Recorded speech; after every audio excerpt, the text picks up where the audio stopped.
companheiras e companheiros, cidadãs e cidadão rio-grandino de rio-grandenses e brasileiros que nos honram aqui com as suas presenças, direções dos movimentos sociais, das centrais sindicais, dos partidos que têm compromisso com a transformação e com o povo brasileiro. Nós estamos aqui, o companheiro ex-presidente Lula, a atual presidente do Brasil eleita, companheira Dilma,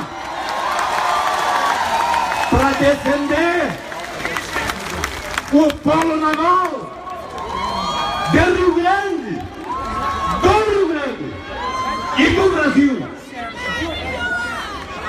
E por isso é bom lembrar, companheiras e companheiras, nós estamos no ano de 2017. Há 100 anos atrás, a primeira grande greve neste estado, com repercussão nacional, teve a sua eclosão aqui, com os trabalhadores de Rio Grande e, particular e especialmente, com os portuários de Rio Grande. Ontem, o povo brasileiro, os portuários de Rio Grande, os trabalhadores de diferentes categorias também foram à greve. E greve não é passeata, greve não é caminhada, greve é a afirmação do protagonismo da classe trabalhadora, que quer ser sujeito e não objeto da política. Na ditadura, no regime militar, vieram com a história do superporto de Rio Grande. Vocês lembram? E o que aconteceu? Era ditadura, era uma impostura, isso não se desenvolveu. Foi preciso nós conquistarmos a democracia com enorme sacrifício. Lutadores que não estão presentes conosco nessa dimensão da vida, mas na outra, lutaram por isso. Conquistamos a democracia, elegemos por 2 mandatos o Lula, por 2 mandatos a Dilma, e este polo foi recriado, criado, teve enormes investimentos. Criamos empregos de toda hora, não só aqui em Rio Grande, pelo Rio Grande afora, pequenas, micro e até grandes empresas nossas foram beneficiadas dos investimentos aqui no polo naval. Gerou-se milhares de empregos. Agora veio o golpe, e o golpe é uma versão da ditadura. E os investimentos no polo se reduziram de 15 bilhões para 3 bilhões e meio, e olhe lá, aumentando o desemprego e problemas sociais enormes que vocês sentem no cotidiano. Por isso a razão desse ato. E também a luta pela democracia, a democracia brasileira, da Constituição de 88, está sendo vilipendiada. A Constituição de 88 que o povo ajudou a construir, embora não tivesse maioria naquele colegiado, ela avançou muito em direitos sociais. Agora esse governo ilegítimo, decorrente do golpe, que afastou uma presidente eleita com mais de 54 milhões de votos e que não cometeu nenhum crime de lesa pátria contra o povo e a economia brasileira. Esse regime, esse governo reduziu os investimentos e está a nível nacional não só atacando, está decepando direitos de décadas, de séculos, conquistados pela luta do povo brasileiro, já naquela greve de 100 anos atrás, eclodida aqui em Rio Grande. Por isso, meus companheiros e companheiras, este momento aqui é um momento que nós temos que tirar lições dele. Cada uma e cada um de nós temos que saber que é um processo em andamento. Os que deram o golpe, agora como os que deram o golpe em 64, eles querem o povo num cantinho chorado. Os que deram o golpe lá em 64, os que deram esse arremedo de golpe parlamentar, jurídico, midiático, também não querem o povo como sujeito da política. E o povo precisa se assumir como sujeito da política para a política ser transformadora. A greve de ontem deve ser um processo que se evolui, que cresça, que tome força e que nós possamos garantir que tem eleição sim em 2018, que é o que eles não querem.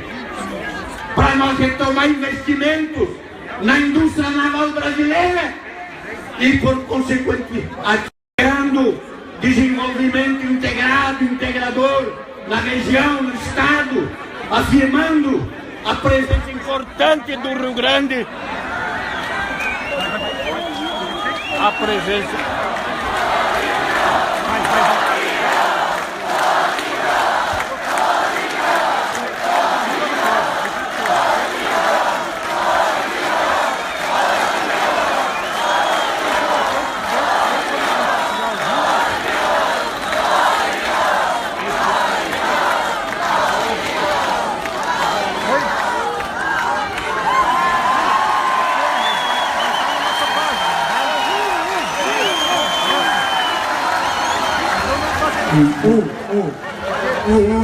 Olívio, alô.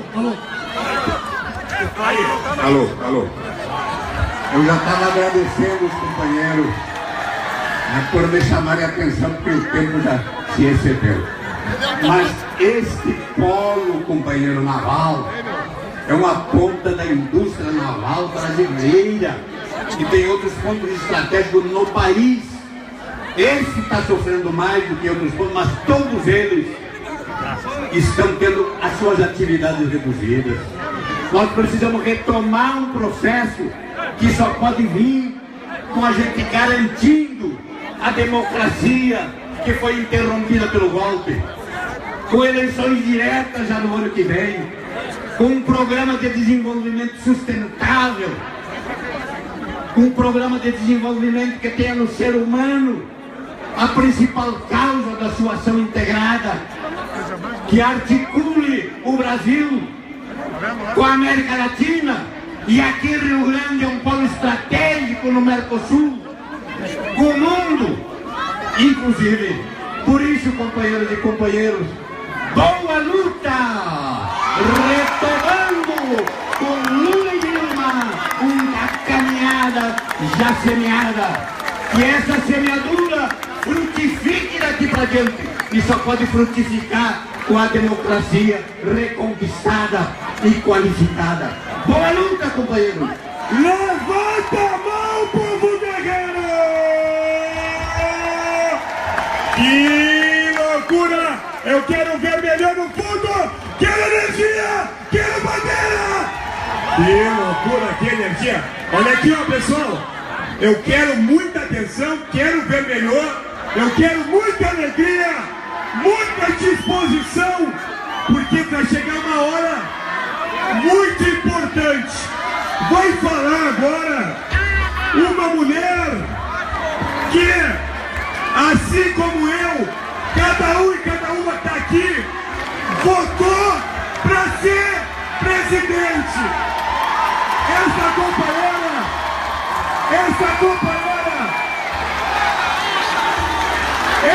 companheira venceu a ditadura, venceu o que é de atraso e vai estar com a gente golpeando, derrubando o golpe. Dilma!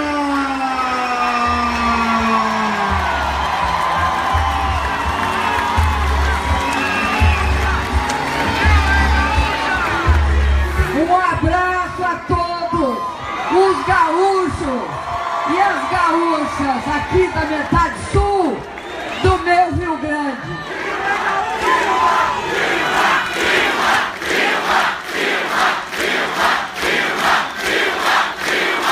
Eu quero dizer a vocês que eu estou muito feliz de estar aqui convivendo com vocês, conversando com vocês nessa tarde linda que caracteriza o Rio Grande do Sul nessa época do ano. Mas quero dizer também que fiquei extremamente triste quando olhei para o Polo Naval. Eu vi o Polo Naval nascer. Eu vi sair das areias ali, aqui do sul, do extremo sul do país. Eu vi sair um dos estaleiros. Quero falar do estaleiro Rio Grande. Eu sei que além dele teve outro lá em São José do Norte e teve Honório Bicalho. Mas eu vi cada um sair do chão. Aqui, nós sabemos, nós que vivemos aqui no Rio Grande do Sul, sabemos que aqui nessa região era considerado que era uma região sem vocação. Sem vocação por quê? Sem vocação porque aqueles que governavam não só o estado do Rio Grande do Sul, mas o Brasil, antes do presidente Lula, achavam que podia entregar regiões inteiras do Brasil, entregar ao desemprego, entregar ao baixo desenvolvimento e aos baixos salários e ao desemprego. Quando surgiu aqui do chão, perto do mar, um estaleiro sofisticado, era o estaleiro em termos de tecnologia mais avançado que o Brasil estava fazendo. E nós estávamos fazendo estaleiro por todo o Brasil afora. E é bom dizer, eu não sei se vocês sabem, mas o Brasil, em 1980, nos anos 80, tinha sido um país com uma grande capacidade na indústria naval. Aí veio os governos neoliberais. O governo de Fernando Collor e de Fernando Henrique Cardoso, que enterraram a nossa indústria naval. Indústria naval que hoje eles estão tentando outra vez enterrar. Porque essa indústria que vocês conhecem, que trouxe para cá empregos de qualidade, que trouxe para cá um nível de desenvolvimento que é o que nós queremos para o Brasil, essa indústria eles estão tentando matar. Estão tentando matar. Porque deixam, por exemplo, a plataforma P-71, 60% sem conclusão, parada, quando podia estar gerando emprego, gerando renda e produzindo.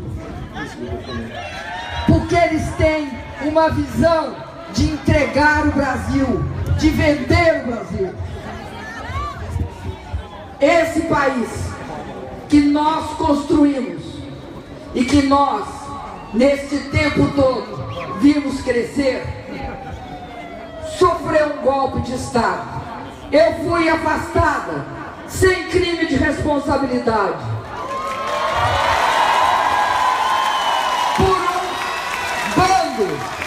por um bando de corruptos.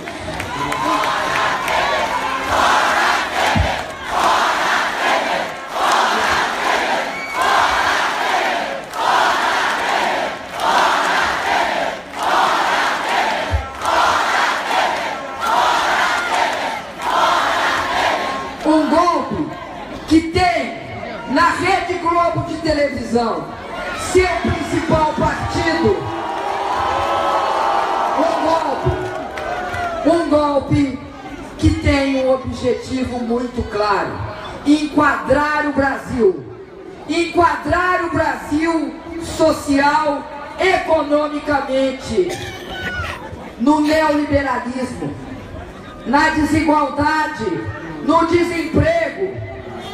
e no fim da capacidade de desenvolvimento autônomo do país.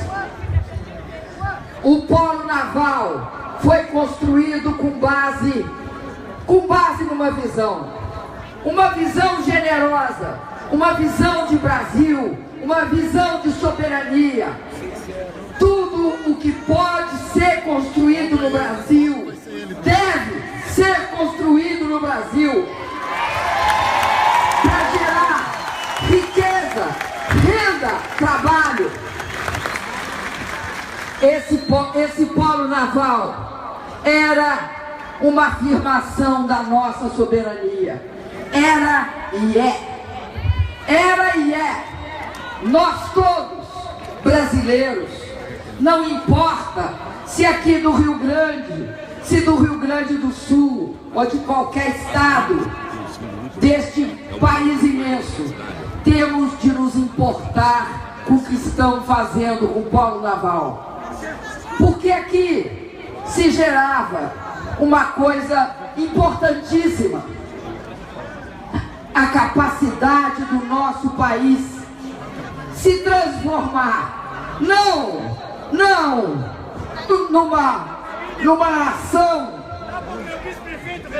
numa nação onde poucos ricos convivem com uma multidão de pobres. Não é isso que nós queremos para o nosso país. Nós queremos uma nação em que as pessoas cada vez mais tenham melhores trabalhos, mais qualificados, mais bem formados.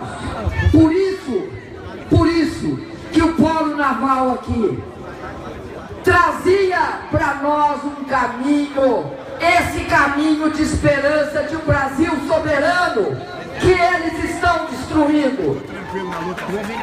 Eu fico muito feliz porque aqui me disseram que na FURG, duas indígenas se formaram pela primeira vez. Eu fico muito feliz com a capacidade do povo de Rio Grande de reagir a esse retrocesso imenso que será paralisar o polo naval. É um exemplo para nós.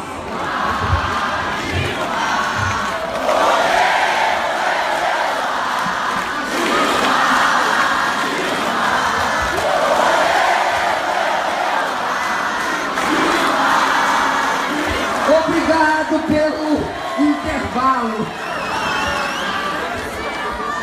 Eu quero dizer para vocês o seguinte: eu vivi 2 golpes. Vivi na pele 2 golpes. Um golpe militar. Nesse golpe militar, eles tiravam direitos. Direito de expressão, liberdade de organização. Se você divergisse, se estudante se manifestasse, se trabalhador fizesse greve, ia preso, podia ser torturado, podia ser morto, ou até podia ser obrigado a se exilar.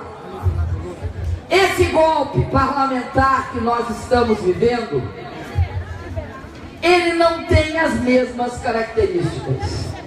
É um golpe parlamentar, já foi dito aqui, midiático e judicial. Mas ele tem certas características extremamente perversas. Ele não parou, ele não acabou no dia que eu sofri o processo de impeachment. Ele continua em várias medidas.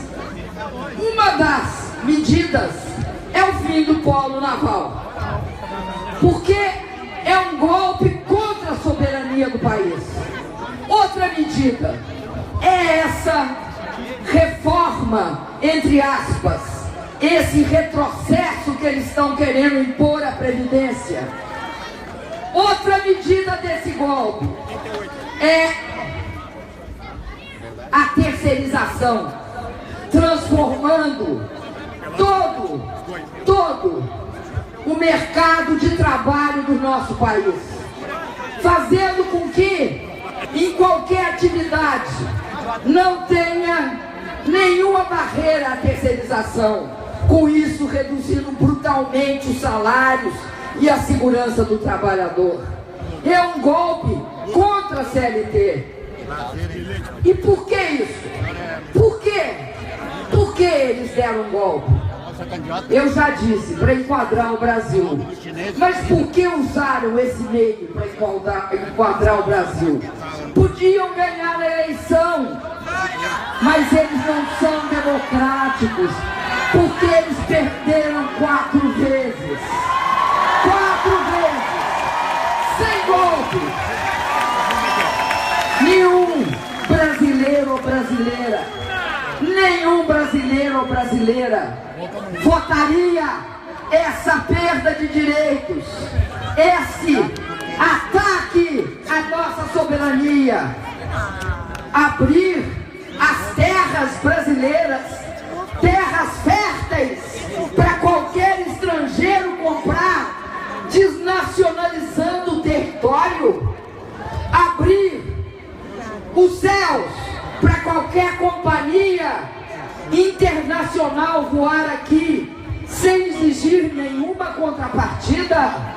É isso que está em curso, e é cada vez, cada medida é uma parte do golpe, cada medida é um complemento do golpe. Mas tem uma medida mais grave, a mais grave de todas, além do impeachment. Porque quando você faz impeachment contra uma presidenta com 54 milhões e meio de votos, tudo é possível. Qual é essa medida? Nós, daqui até outubro de 2018, temos de ter um pensamento na cabeça. E esse pensamento é a luta pela democracia e o voto direto. O voto direto para o presidente da República. Esse processo é o nosso encontro marcado com a democracia. Nós sabemos que eles até agora, eles não consolidaram todas essas medidas.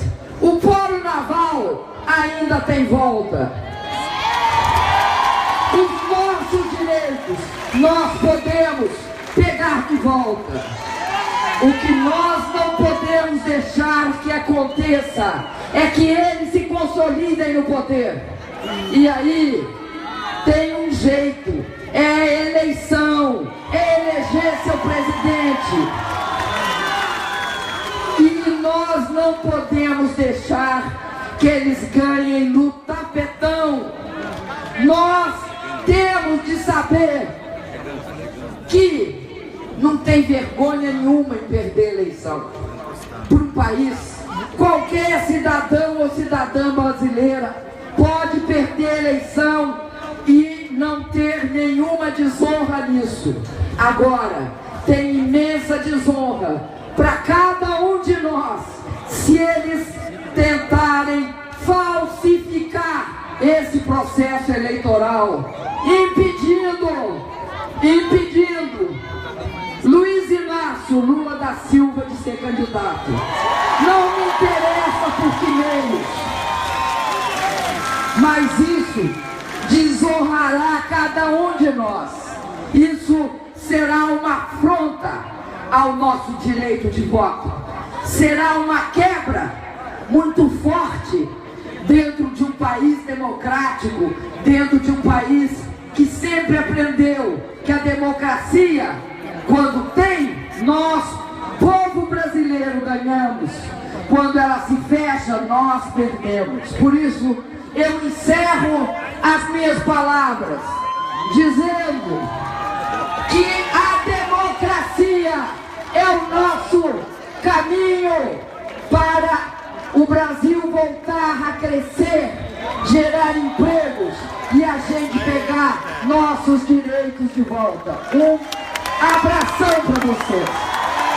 Muito obrigado, companheira Dilma! Muito obrigado! A cidade do Rio Grande, o estado do Rio Grande do Sul agradece esta companheira guerreira lutadora. E agora, meus companheiros, minhas companheiras, eu quero muita atenção de vocês.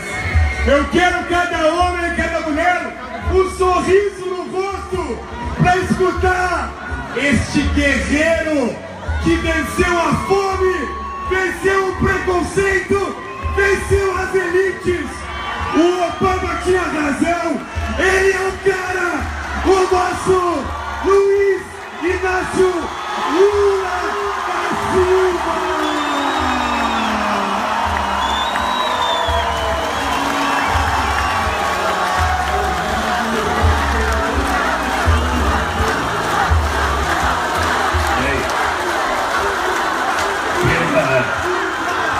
Pelo tamanho da minha barriga, vocês perceberam que eu ia enfiar fome mesmo.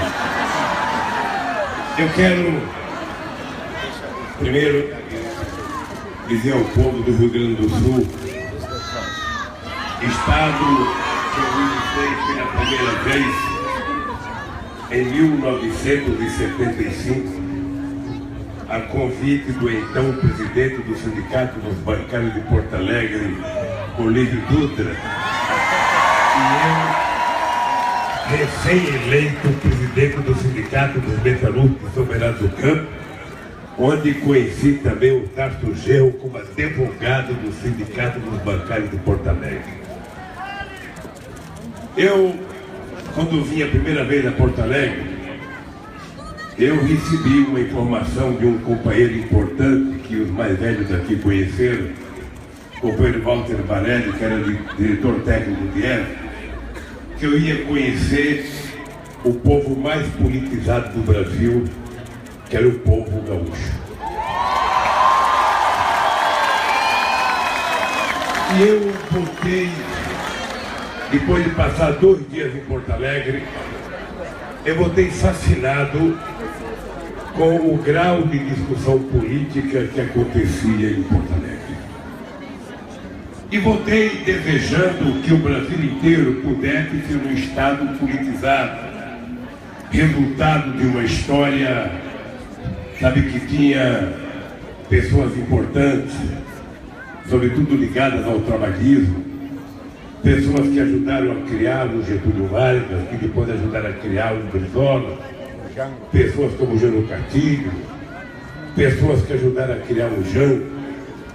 E aí eu comecei a perceber a diferença do Rio Grande com São Paulo, porque enquanto aqui você tinha Jango, Brizola e Getúlio, lá em São Paulo você tinha Jânio, Ademar e Maluf. Era uma diferença bárbara para a gente poder conhecer a evolução política desse Estado. Eu não vou filosofar sobre o que está acontecendo no Rio Grande do Sul hoje. Mas esse Estado, depois da eleição do companheiro Olívio Dutra, eu tive o prazer de estar aqui em 98, sabe, com o Brizola, candidato a meu vice, ano que elegeu o companheiro Olívio Dutra, o nosso querido galo missioneiro, governador desse Estado. Estive em Pelotas pela primeira vez em 1988. Portanto, faz muito tempo que eu frequento esse solo gaúcho, esse solo dos Pampas. E eu sinto que aqui também, como no Brasil, houve um certo retrocesso. Eu sinto que a direita tem avançado no sentido de destruir aquilo que nós do PT conseguimos criar nesse país. Eu não consigo encontrar nenhuma explicação porque tamanho ódio contra o Partido dos Trabalhadores. Não consigo encontrar. Eu não consigo encontrar porque eu entendia que o preconceito e o ódio contra mim era pelo fato de eu ser nordestino e de não ser um cara bem formado em universidade. Mas aí, nós tivemos uma presidenta que era oriunda de classe média, que era bem formada, era até mestrada da Unicamp em economia. E essa mulher é uma mulher bem formada, é uma mulher muito inteligente. E o que aconteceu é que eles conseguiram transmitir mais ódio contra ela do que transmitiram contra mim, porque comigo eles ainda não tiveram coragem de tentar me derrubar, mas ilegalmente derrubaram essa mulher. E aí eu descobri que o preconceito não era contra nordestino, contra pobre. O preconceito é porque a elite perversa desse país ainda trata a mulher como objeto de cama e mesa e não como sujeito da política.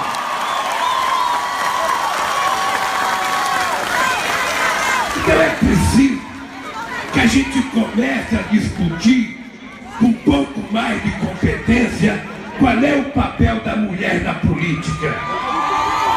Porque as mulheres representam 52% da população brasileira e ela não pode ser, sabe, tão pequena no Congresso Nacional como ela é. Então nós precisamos começar a discutir por que a mulher não está na política com 52% de representatividade como está. Obviamente que eu estou dizendo isso para vocês, mas eu sei do fator histórico. Eu sei do fator histórico. Uma vez eu tive aqui, não me peçam para dizer, eu vou falar que nem o promotor de Dallagnol. Não me peçam provas, que eu não vou dizer. Mas olha, uma vez eu tive aqui, o Olívio estava comigo numa cidade gaúcha. Nós fomos jantar na casa de um companheiro. A mulher não passava da porta. Tinha um monte de homens conversando, a mulher só vinha perguntar, querem mais comida? Daí volta. Não podia participar. É assim que a mulher foi tratada até ontem.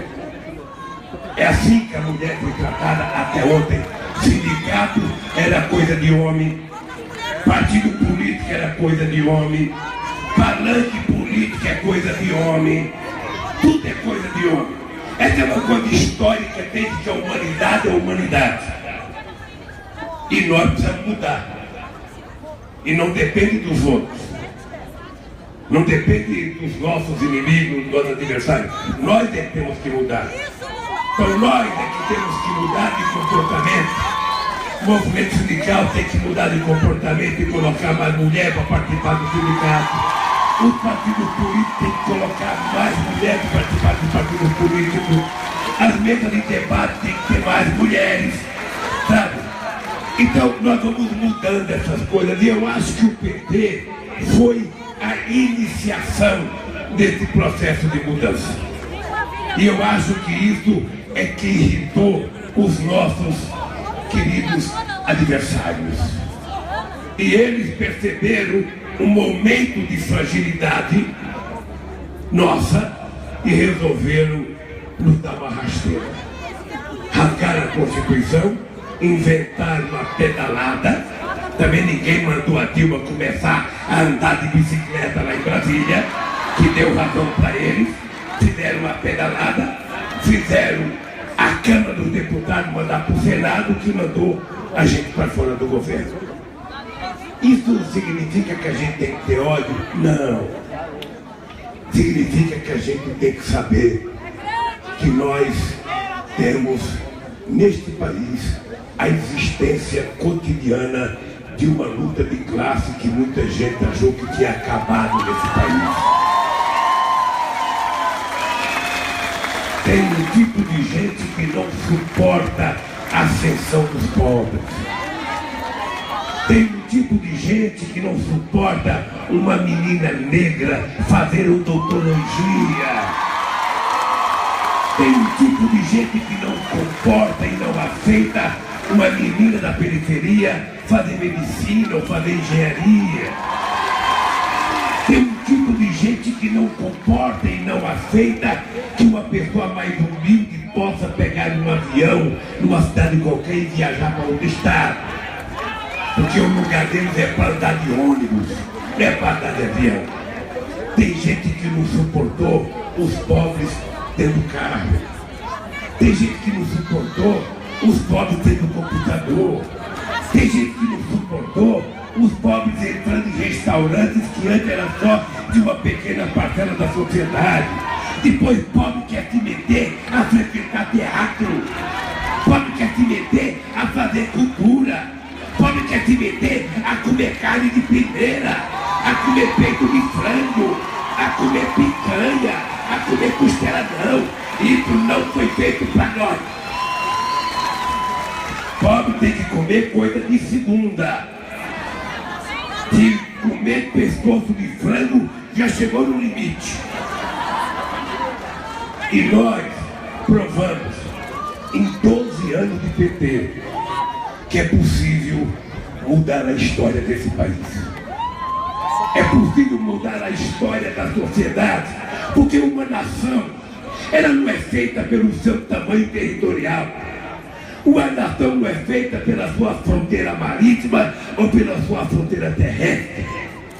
Uma nação, ela é medida pela qualidade do seu povo, pelos direitos do seu povo, pela formação do seu povo, pelo jeito de viver do seu povo.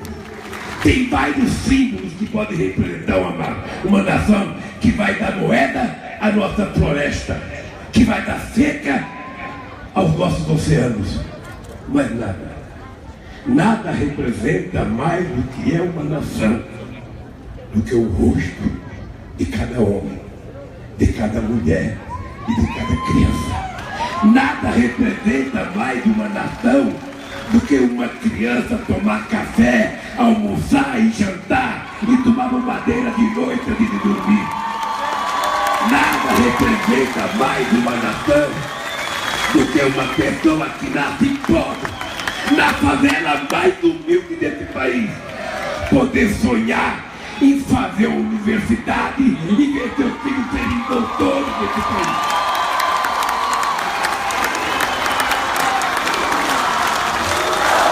Uma nação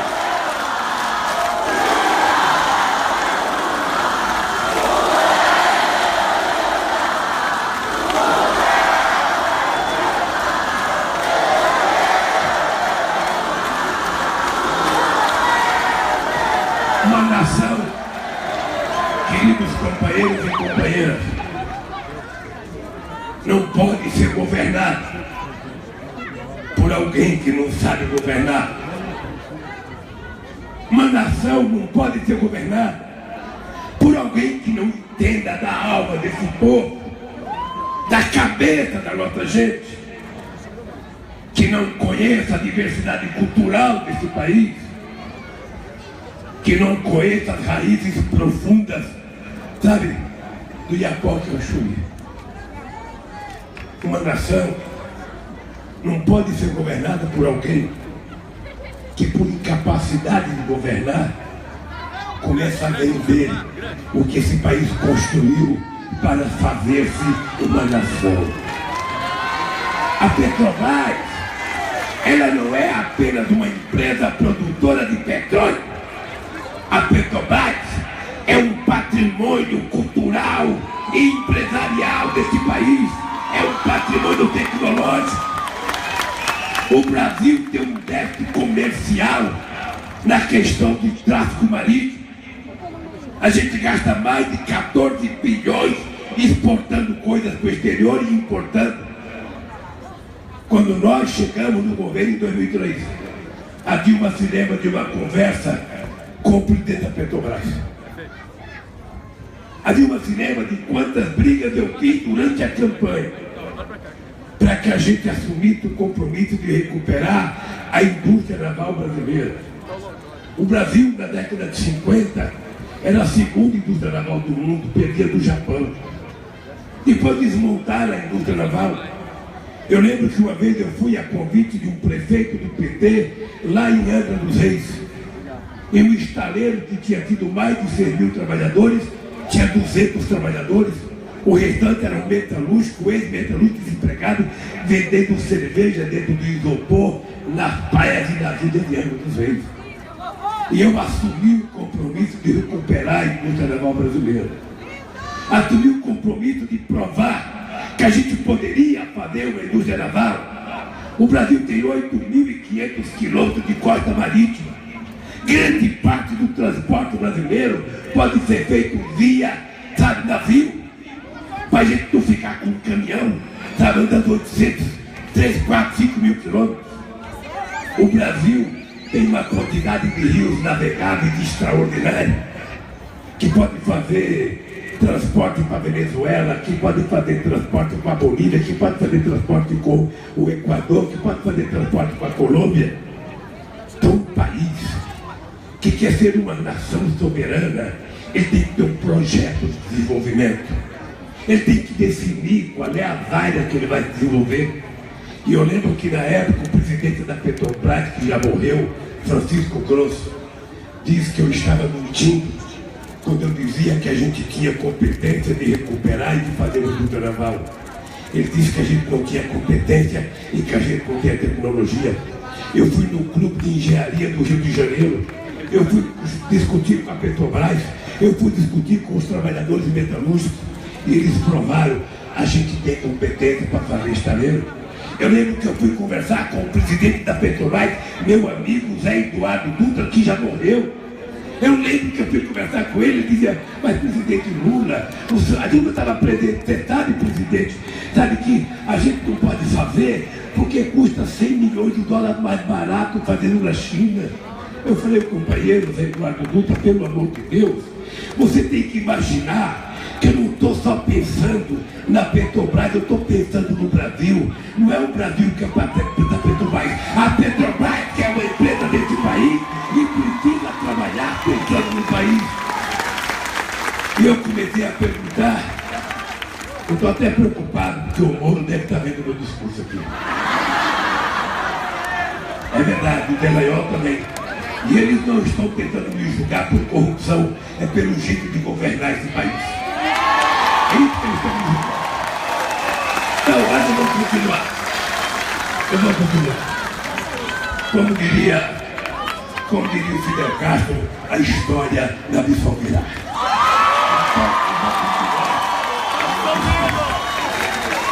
Então eu falei para o companheiro Eduardo Dutra, que já morreu também, que Deus o tenha. Eu dizia, mas a gente não pode governar um país só pensando na empresa. A gente tem que pensar quantos empregos a gente vai gerar. A gente tem que pensar quanta tecnologia e conhecimento a gente vai obter. A gente tem que pensar quanto salário a gente vai pagar. A gente tem que pensar quantos impostos a gente vai receber. E não tem nada mais alegre para uma nação do que o seu povo trabalhar, receber o seu salário e que a sua família no supermercado comprar o que comer para levar para casa todo o santo dia. O que eu não posso é ter um navio mais barato feito em Singapura e ter um Rio Grandense dormindo na sarjeta, desempregado, eu tratando pouco.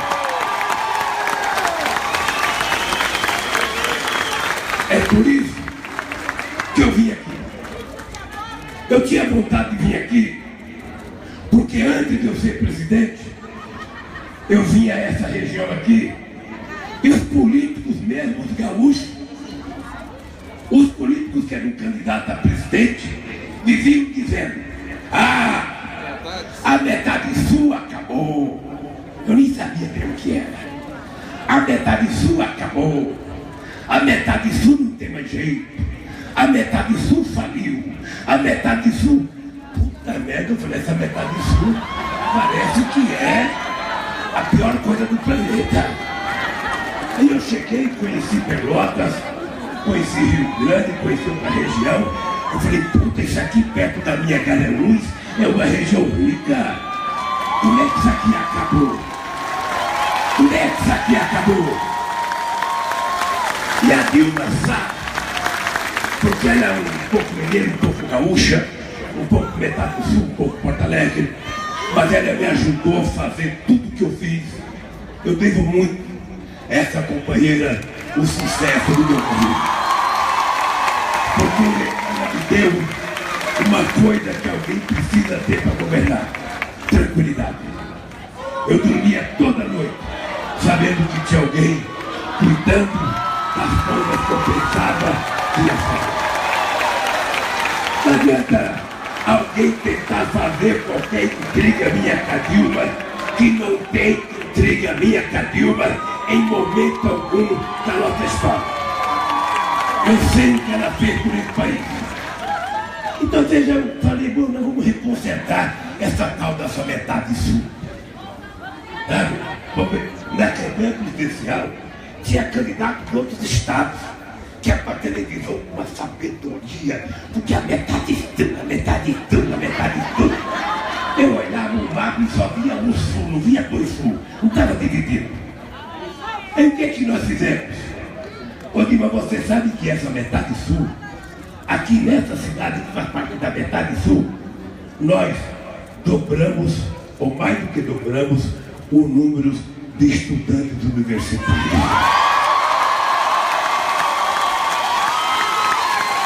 Você sabe que na metade sul de Pelotas, nós também mais que dobramos o número de estudantes universitários.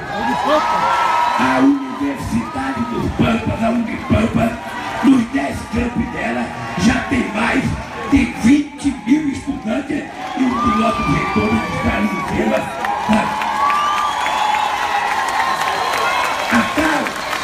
A tal da rodovia que liga Pelotas a Rio Grande, que parecia impossível de ser duplicada, foi duplicada por esse demônio chamado PT. Pois bem, nós começamos a fazer a nossa indústria naval. Eu tive o prazer de vir aqui uma vez. Eu vim aqui, acho que você teve comigo, ainda não estava totalmente inaugurado o estaleiro. Eu venho fazer uma visita no estaleiro de 25. Eu tinha convicção de que a gente poderia dar uma lição nesse país. Eu tinha certeza disso. Aí eu vim aqui inaugurar uma plataforma, eu não sei qual era a pena, não sei das contas. Tudo chama pena. Mas o que é importante não é a que eu vim inaugurar, é que eu vim uma vez aqui e tinha uma, porque é o seguinte, os metalúrgicos que trabalham no estaleiro, eles ficam felizes quando tem emprego. Mas quando eles entregam a plataforma ou a sonda, eles começam a ficar tristes porque a sonda vai embora e o desemprego vem. Então eles querem que venha outra. Eu lembro que eu vim aqui, a Dilma era presidente, e eu não era mais presidente, mas eu vim aqui. Estava aqui o meu presidente do sindicato aqui.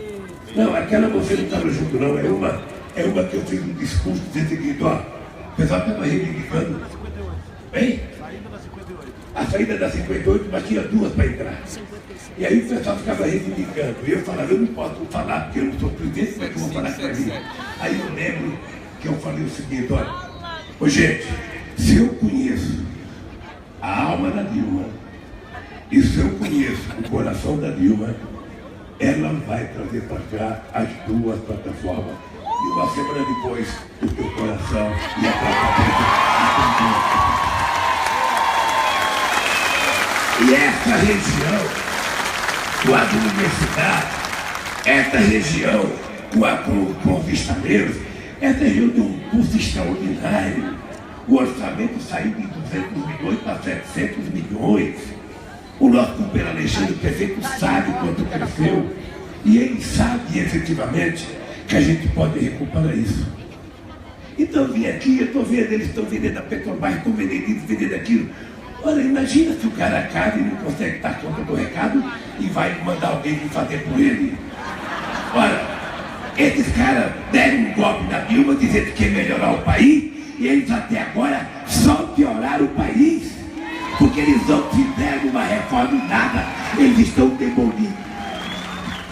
Porque quando a gente fala em reforma, a gente pensa que é melhora. né? Aí eu vou reformar uma casa, tá legal. A Dilma quer dar o vestido de casamento dela para a filha dela, eu vou reformar meu vestido. O cara quer fazer um conserto no carro, eu vou reformar o meu carro. Mas não, eles estão destruindo tudo que Getúlio Vargas fez, a nível de legislação trabalhista. Tudo que está na CLT, eles estão demolindo, não é reformando, é demolindo. Eles querem que os trabalhadores voltem a ter as mesmas condições de trabalho que tinha no começo do século passado. Lá no começo de 1910, 1915, é quase que trabalho escravo. Aprovar a terceirização é colocar uma pessoa individualmente para lidar com o seu patrão. E é quase impossível o trabalhador sozinho vencer. Tem gente que acha que a terceirização é uma boa. Vocês vão ver o que vai acontecer nesse país. Olha, quando a gente estava discutindo a CLT em 43, os empresários achavam que o trabalhador não poderia ter férias de 30 dias, porque o trabalhador não podia ficar em casa, porque o ócio é prejudicial. O ócio faz ele beber, faz ele brigar com a mulher, então ele não pode ficar em casa. É essa a mentalidade de uma parte da elite brasileira. Essa é a mentalidade, e agora querem jogar nas costas do povo o rombo da Previdência. Olha, eu vou dizer uma coisa para Dilma. Eu estou divulgando sempre que eu posso o relatório de uma economista chamada Laura Tavares, filha da Maria da Conceição Tavares, tua amiga. Ela é economista e ela trabalha há mais de 32 anos com Previdência Social. E ela fez um relatório para mim, mostrando o seguinte: de 2004 a 2014, a Seguridade Social brasileira foi superavitária. Chegou a crescer 56% a arrecadação. Ora, por quê? Porque nesse período de 2004 a 2014 foram criados 22 milhões de empregos formais, porque foram aumentados a renda do trabalhador em média 3,5% ao ano, porque o salário mínimo aumentou 74% nesse mesmo período, porque foram formalizados 6 milhões de micro e pequenos empreendedores nesse país. Então, se esses trogloditas que estão aí não sabem governar, é preciso que eles saibam que tem gente que já governou e que já fez esse país dar certo e que sabe como fazer esse país dar certo. E se alguém quiser governar esse país, tem que ter em conta o seguinte: os pobres não podem sair do orçamento. Os pobres não podem sair do orçamento. Então, digo, o que eu tenho dito todo dia, companheiros? Eles podem se preparar. Eu, sinceramente, não sei o que vai acontecer comigo, mas eles podem se preparar, porque nós vamos voltar e vamos recuperar a indústria naval desse país. Nós vamos recuperar a indústria naval desse país. A Petrobras vai aprender a encomendar navio para ser feita pela mão de metalúrgico brasileiro, de metalúrgico de Rio Grande. Eles têm que saber disso.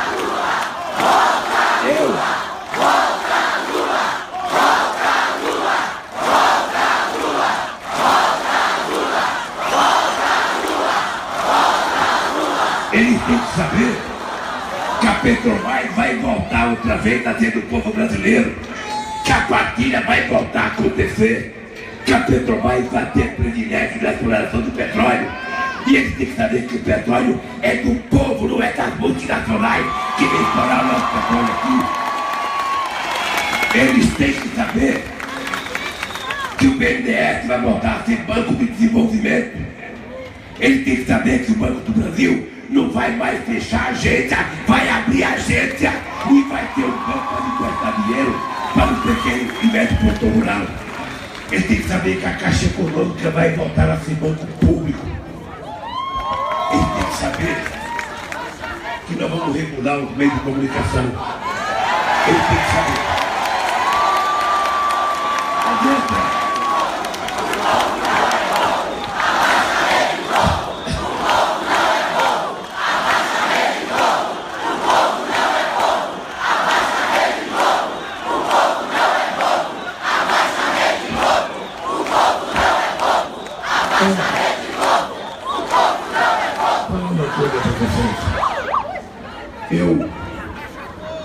percebendo que esse desmonte desse país não pode continuar acontecendo e algumas pessoas falarem em eleição em 2018. Eu posso esperar até 2018, mas quem está desempregado não pode esperar até 2018. Quem está passando fome não pode esperar até 2018. O que nós precisamos é pedir para esses golpistas: crie vergonha, ou devolvam o mandato para quem foi eleita democraticamente pelo povo brasileiro. Eu tenho coragem de convocar eleições. Tenho coragem de convocar eleições, porque esse país que foi capaz de mandar para fora a ALCA, esse país que conseguiu criar o Mercosul e fortalecer o Mercosul, esse país que criou a Unasul, esse país que criou o Banco dos BRICS, esse país que criou o IVA, esse país que passou a ser um país respeitado no mundo inteiro, motivo de orgulho para quem viajasse com o passaporte brasileiro, não pode ficar de quatro diante dos americanos ou diante do país rico, como quer essa elite que tem complexo de vira-lata,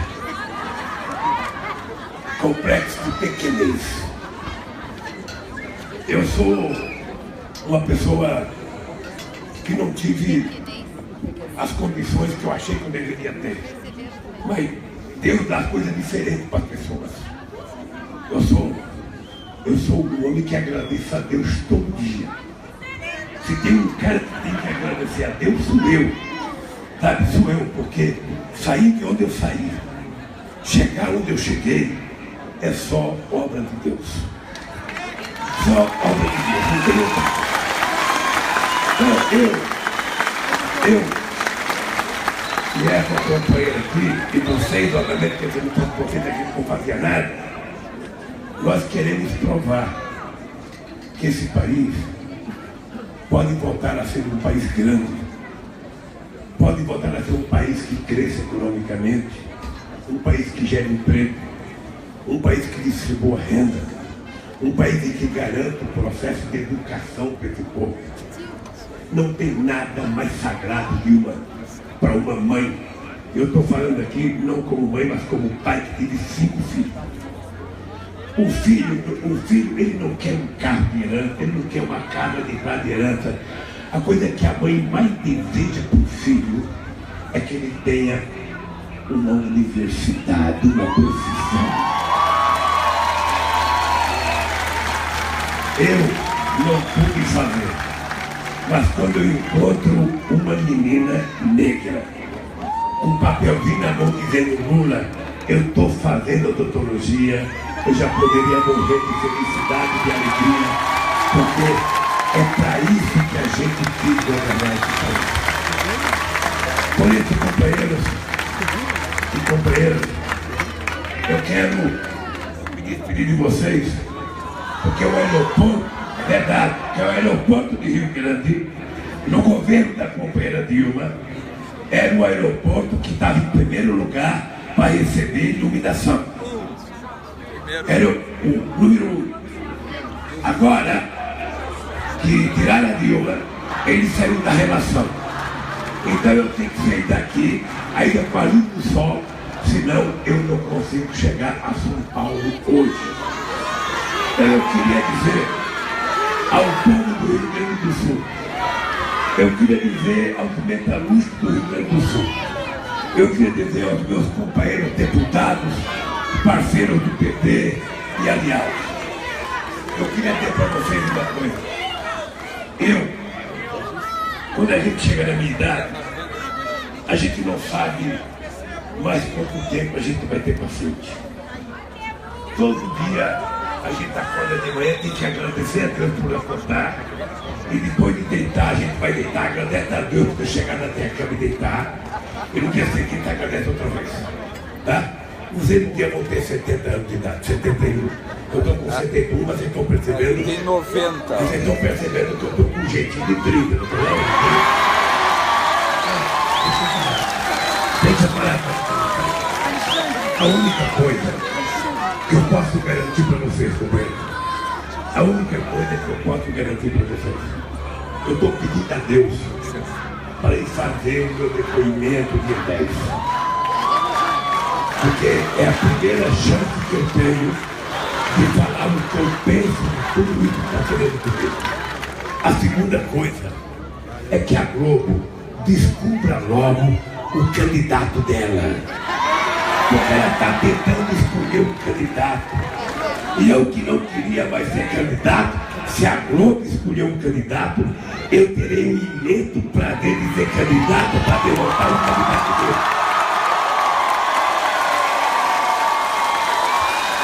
Porque a Globo, ela não se presta mais a transmitir informações. Ela se presta a tentar destruir o PT, a tentar destruir a Dilma, a tentar destruir o Lula. E ele deve ficar com uma azia desgraçada, porque depois de meses destruindo a gente, quando faz uma pesquisa, todos os candidatos dele juntos não perguntam a gente.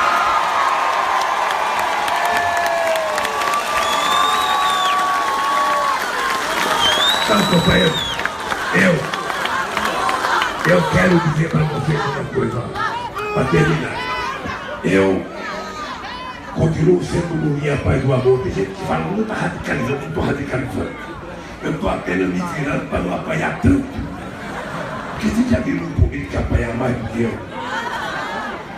Vocês acham que alguém aguentaria a quantidade de porrada que eu tomo todo dia? Vocês imaginaram que a Polícia Federal foi na minha casa, a hora que eu saí, a Marisa sozinha, eles levantaram o colchão achando que eu tinha dinheiro embaixo do colchão? Vocês acham que eles podem fazer isso porque a lei é para todos? Então, gente, é o seguinte, esse país está de ordem.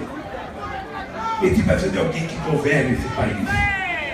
Eu tenho orgulho de ter governado o país no momento em que os trabalhadores mais ganharam. Mas no momento que houve menos greve, houve menos ocupação de terra. Sabe por quê? Não é porque o pessoal ficou mole, é porque a gente está acordado as coisas com o povo brasileiro.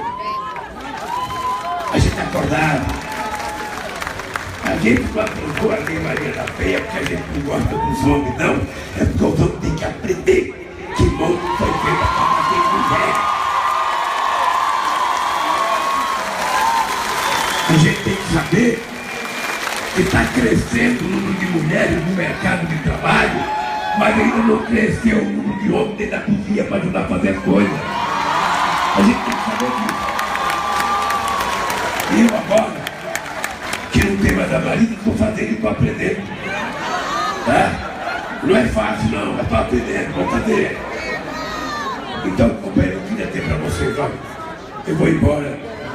Para mim foi uma alegria imensa encontrar meu velho companheiro Olívio Dutra aqui. Pessoa porque eu tenho uma estima profunda. Certamente o companheiro Tasso não esteve aqui, porque a mulher do Tasso está com câncer e está sempre aqui.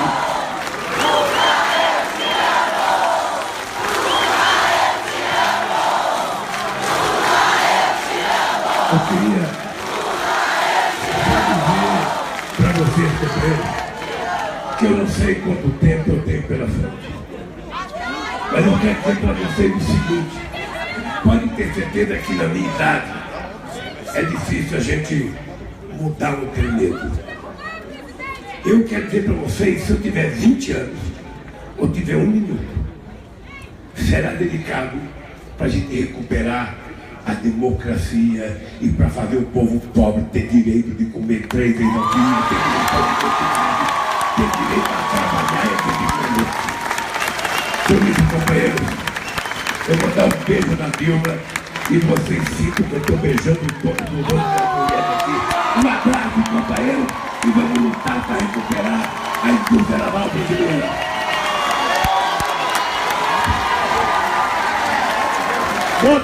Outro que é melhor.